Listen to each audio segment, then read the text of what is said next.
The History of Swindon Railway. No.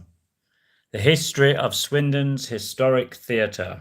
Hope you enjoy it. I'll try and read the best I can. Here we go. He was survived by his widow, Ellen Eliza, his son Reggie, who was living in New Zealand, and 3 daughters, Dolly, Mrs. Kendall, Winifred and Elsie. His mother was also alive. Probate was granted to his widow, and he left 29,562, 14 shillings and 6d. Gladwin had managed the Empire Theatre at Swindon for its first 3 years under Ernest Carpenter. Since then, he and Collins had gone into theatre ownership and were associated c. 1915-1930 with the Hippodrome at Aldershot and c. 1330 with the Kingston Empire at Kingston upon Thames. The first show put on at Swindon after Gladwin and Collins took over was a revue entitled Spasms, which played to large audiences on the first night. The pair installed Cecil Rand Collinson as manager, formerly general manager of the Aquarium Theatre and Theatre Royal, Great Yarmouth. He had also worked as manager of the principal company of the Royal Carl Rosa Opera Company, regulars at the Empire Theatre, who coincidentally were booked to appear there for 4 nights commencing in October 1925. Collinson's management was short-lived. In February 1926, he was replaced by Harry W. Bryden, who had worked with Gladwin and Collins for some years. This was also the year in which Gladwin and Collins took on the lease of the Theatre Royal Norwich. Jose Collins, the original Maid of the Mountains and Southern Maid, visited the Empire in July 1926, when she was joined in some numbers by baritone Trevor Watkins, one of the big stars of the day. Collins delighted enthusiastic full houses with her repertoire, incomparable style and glorious voice. The revues Here's to You ran at the Empire in September 1926, bringing to Swindon the incomparable Florrie Ford in a range of magnificent dresses. Hello viewers, please sub me if you like it. She delighted the audiences with songs like Hold Your Hand Out, Naughty Boy, The Old Bull and Bush, She's a Lassie from Lancashire, Flanagan, and Pack Up Your Troubles in Your Own Kit Bag. 2 up-and-coming comics who joined her in this review were Bud Flanagan and Chesney Allen, although they were not yet a double act. All 3 returned in December 1927 for the pantomime Babes in the Wood, where Florrie was Robin Hood and Flanagan and Allen were the robbers. The following year they were back again in Jack and Jill, with Florrie as principal boy, Bud Flanagan as Sammy Oatcake, the village idiot, and Chesney Allen as the wicked baron.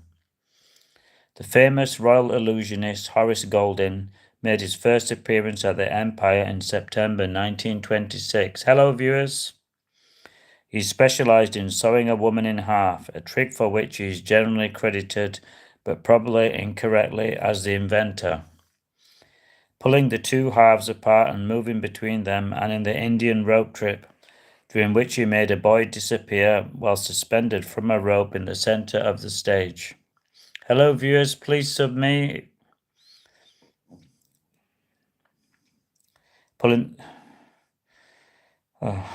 He also appeared again in October 1927 when he presented Blown to Atoms, billed as an Oriental execution and a wonder from Bombay, in which he apparently bored a hole through a human being. Tom Jones was performed at the Empire Theatre in 1928 and was the first production there by Great Western Swindon and Amateur Theatrical Society, a group whose origins lay in the Great Western Railway workshops in Swindon in the 1850s. This society, which also had a flourishing musical section, had hitherto been associated with the Mechanics' Institution in the town where in 1904 they had opened under that name with a performance of Trial by Jury. They were to continue using the empire for the next decade, finishing with the new moon in 1938.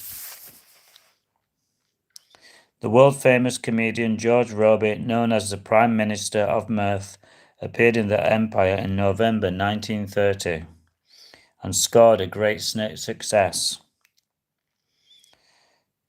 The newspaper critics said that he was a true professional.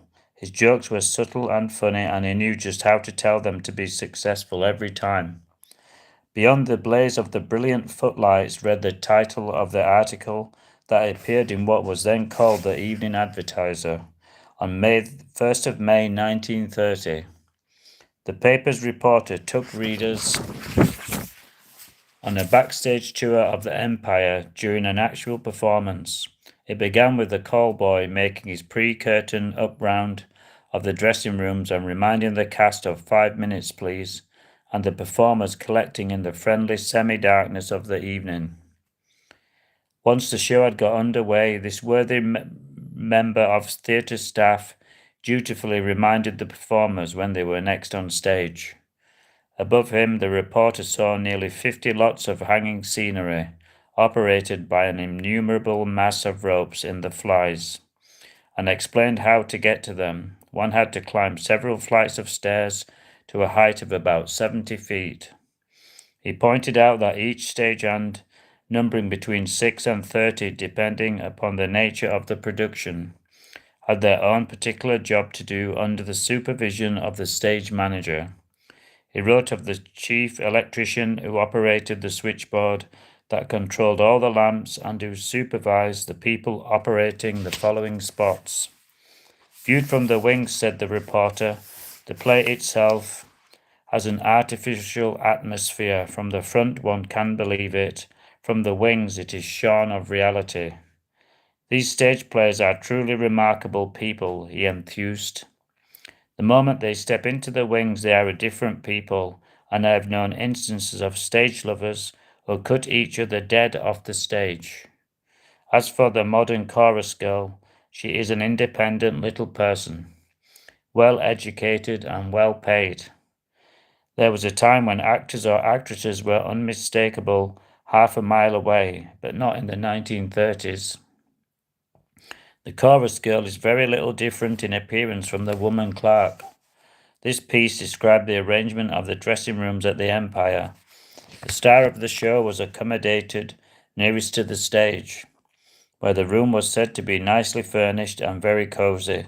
The main supporting acts dressed next door, but the rest of the performers were required to find their dressing rooms by threading their way through stacks and stacks of scenery and hard-working stagehands who are ever on the alert, and going even higher into the building, depending upon their importance. Good for you. Despite several attempts over many years to improve the dressing rooms at the theatre, they always had the reputation of being cold, drafty, and third-rate. Betty Cleland, a young Swindon-born soprano, appeared at the Empire Theatre in August 1930 in the show The Novelty Box, when she delighted the audience with her singing of My Hero from The Chocolate Soldier and Carmina. Betty was born in Birch Street, Swindon, and was educated at Queenstown School, where she took part in school plays and showed an aptitude for entertaining.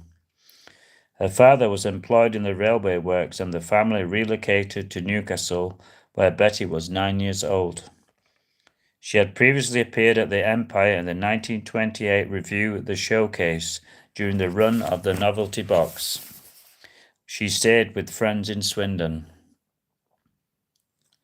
The Evening Advertiser reported in September 1930 that attendances at the theatre during the previous few weeks had been poor, in spite of the high quality of the shows being presented.